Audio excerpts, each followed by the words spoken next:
Назад во студиото, по минутите за културата продолжуваме со следните предвидени теми.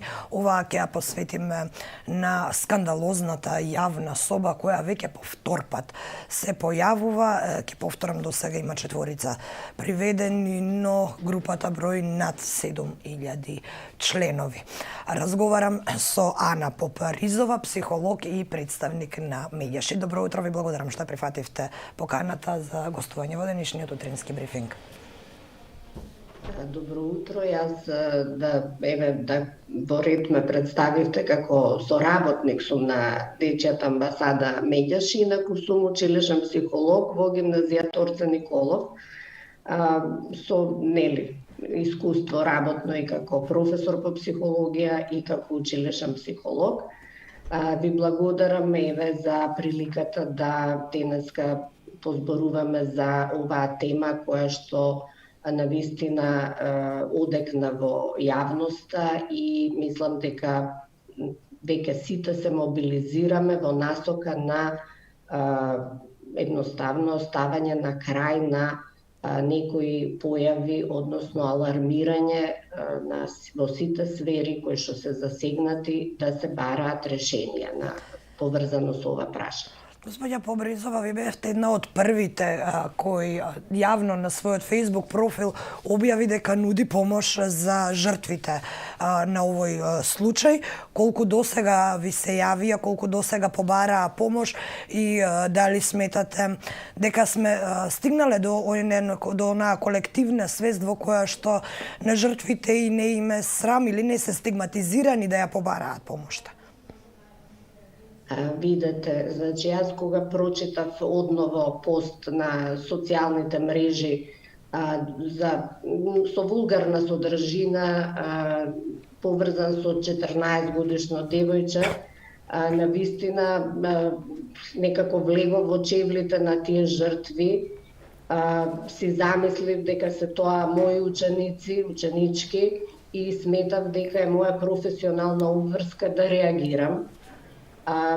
Искрено да кажам дека и пред година дена, бидејќи сум и председател на активот на стручни соработници на средните училишта на град Скопје, кога изби аферата за прв пат, ние имавме состаноци, се подготвувавме во насока да бидеме подготвени, имавме очекувања дека ќе доаѓаат родители, ученици, дека жртвите ќе се пријавуваат. Меѓутоа, за жал, тоа не се случи.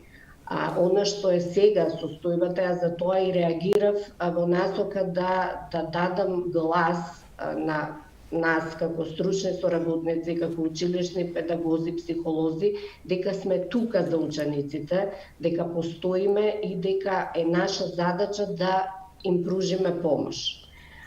До сега се уште ни една жртва не се пријавила кај мене. Она што можам да кажам е дека иницијативата доби позитивен одзив кај моите колеги.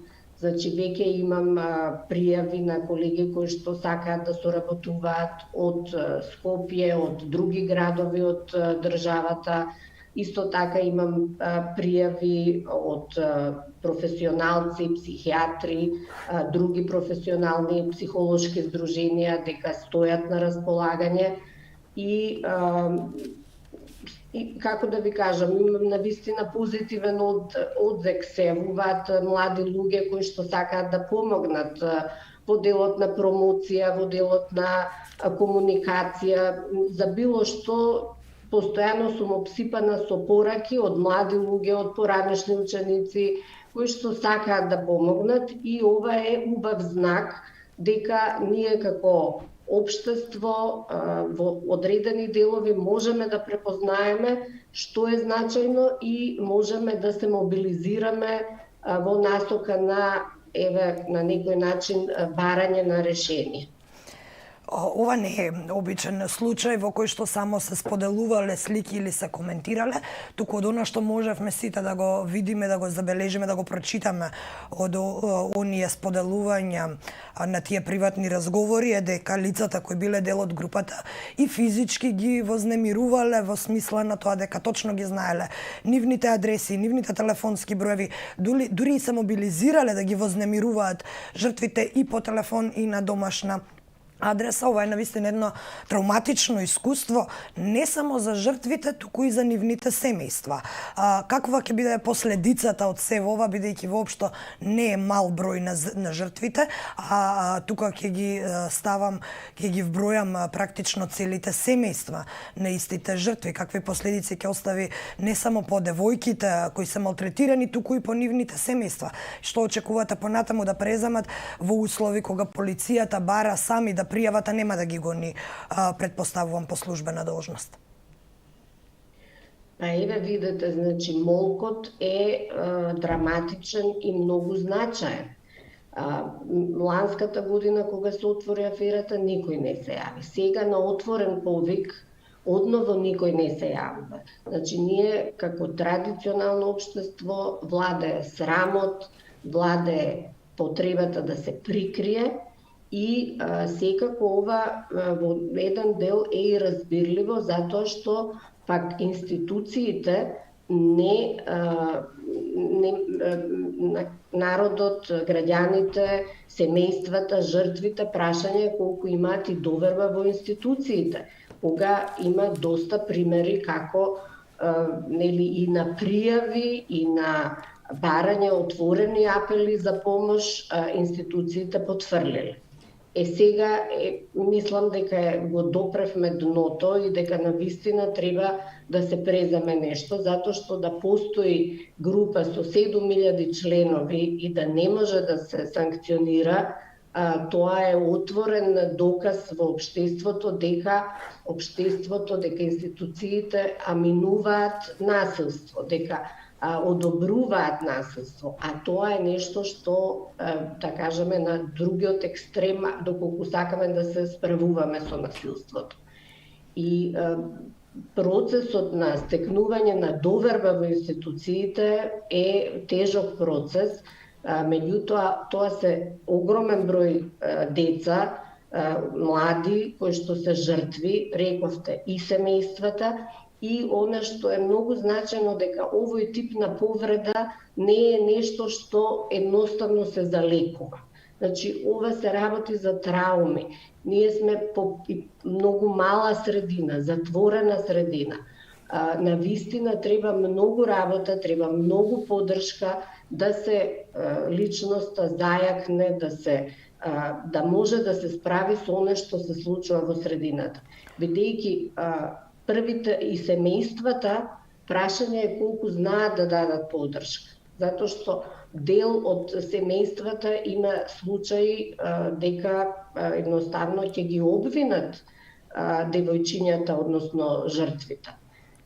Стигмата е голема со која што тие ќе мора да се справуваат. Постои ли опасност за, еве ќе го наречам тоа, своевидна одмазда од страна на семејствата, бидејќи станува збор за огромна злоупотреба? Секој различно од нас ги перцепира работите, секој различно ги поднесува.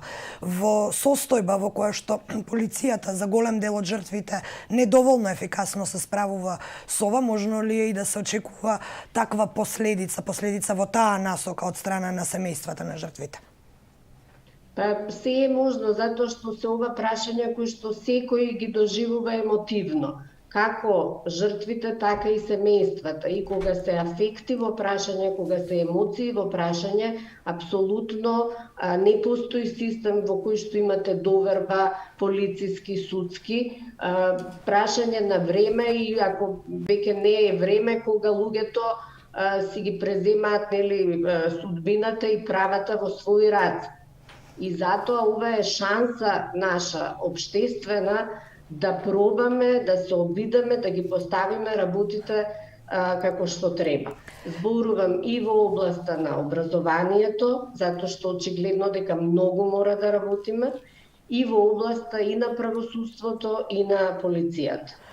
Она што за мене е една од најзагрижувачките работи кога е овој случај во прашање е огромниот број на злоставувачи. Ке си земам слобода да ги наречам така, бидејќи ова е кривично дело. Овој пат групата има над 7.000, речиси 7.500, кој знае колку имала минатата година пред да биде воопшто откриена. Што зборува тоа за нашето општество? Толку голем број луѓе сметаат дека ова е исправно или воопшто, еве ќе кажам, не име гајле што прават кривично дело или што вознемируваат и уништуваат човечки судбини. Што зборува овој огромен број на злоставувачи за нас како општество? Па ова зборува за нас како општество дека ние сме на дното на родовите стереотипи.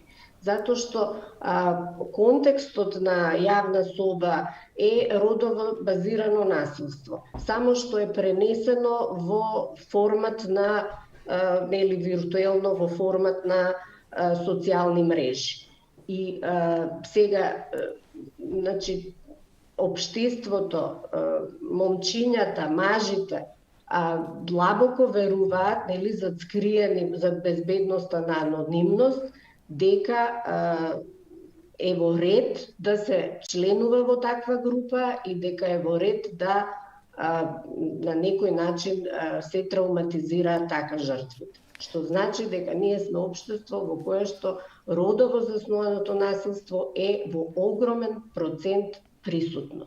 И тоа е задача сега на образовниот систем да работи на развивање на свесноста, на препознавање на овие родови стереотипи. Бидејќи како што се однесува и кај момчињата и кај девојчињата. Ќе ви кажам еден пример. Пред 2 години во нашето училиште правевме со учениците анкета. Некаква тема беше врзана со овие прашања и податокот беше фрапантен дека 40% од испитаните ученици во училиштето сметаат дека контролата на момчето, нели, на однесувањето на девојката во една партнерска релација е нешто што е израз на љубов и на посветеност во врската.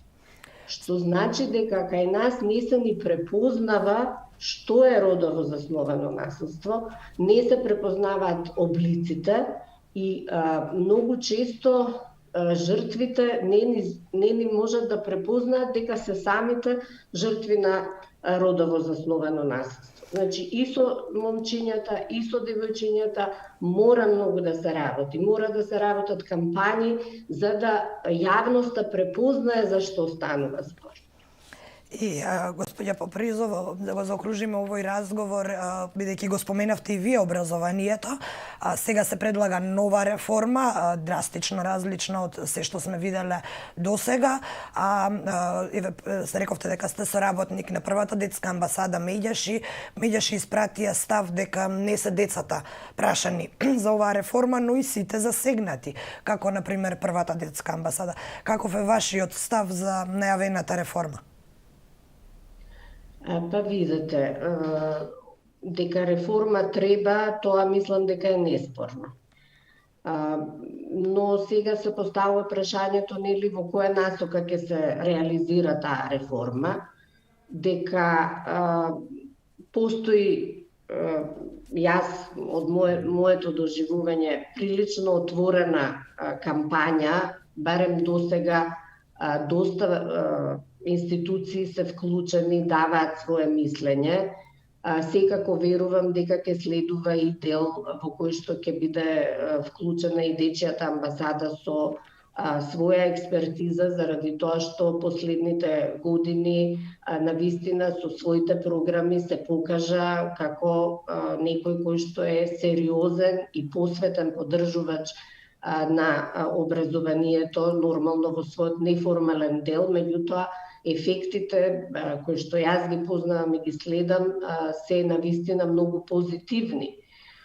Така да верувам дека диалогот ќе се реализира и дека ќе има можности амбасадата да даде свое мислење. И сега, искрено да кажам, значи со искуство од 20 и кусур години, толку транспарентна прилика за различни фактори да бидат слушнати и да им се даде простор, јас не сум доживела и ве повикувам некој да ме демантира.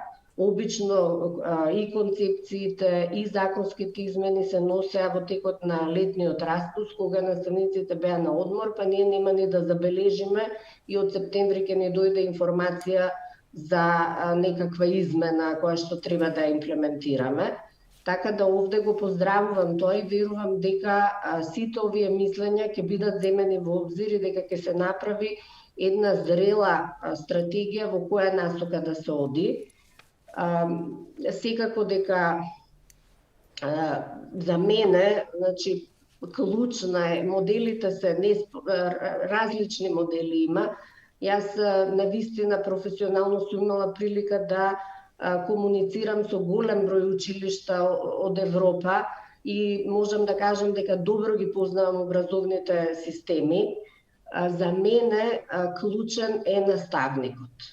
Вие може да имате и најслаб наставна програма и може да имате и најслаби учебници, меѓутоа наставникот е оној кој што е носителот на образовниот процес. Сега, ако се вратиме назад, колку во наставникот е вложувано, колку тој има капацитети, колку се зајакнати неговите вештини, поаѓајќи од факултетите, колку се работи на поддршка на неговиот професионален развој, толку е и ефектот. Она што исто така мислам дека е значено да го кажам е дека сега ова, верувајте, значи, наставниците во европските земји се фасилитатори во училницата.